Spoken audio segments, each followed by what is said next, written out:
Hi viewers, welcome to my channel. একটা গুরুত্বপূর্ণ update উঠে আসছে। তার আগে বলবো, যারা নতুন আছে তারা অবশ্যই সাবস্ক্রাইব করে বেল আইকনটা প্রেস করে দিবে।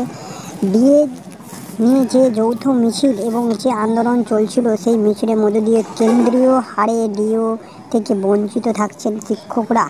কিন্তু বাংলার মাননীয় মুখ্যমন্ত্রীর সঙ্গে ডিএ নিয়ে বৈঠকের আবেদন জানালো শিক্ষক সংগঠন।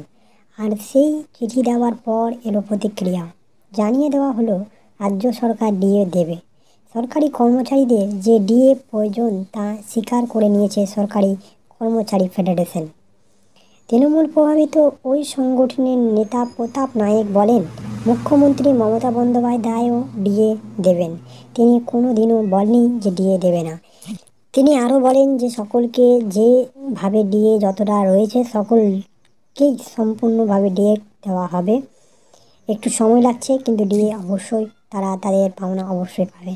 তো এই রয়েছে সেই আপডেটটা তোমাদের সামনে নিয়ে আসলাম। চিঠির মাধ্যমে অনেক রকম বিকল্প পদ নেওয়া গেছিলো, সেই পদগুলো সম্পূর্ণ হয়েছে। দেখা যাক কবে থেকে সরকার সেই সমস্ত শিক্ষকদেরকে ডিএ দেওয়ার ব্যবস্থা করে।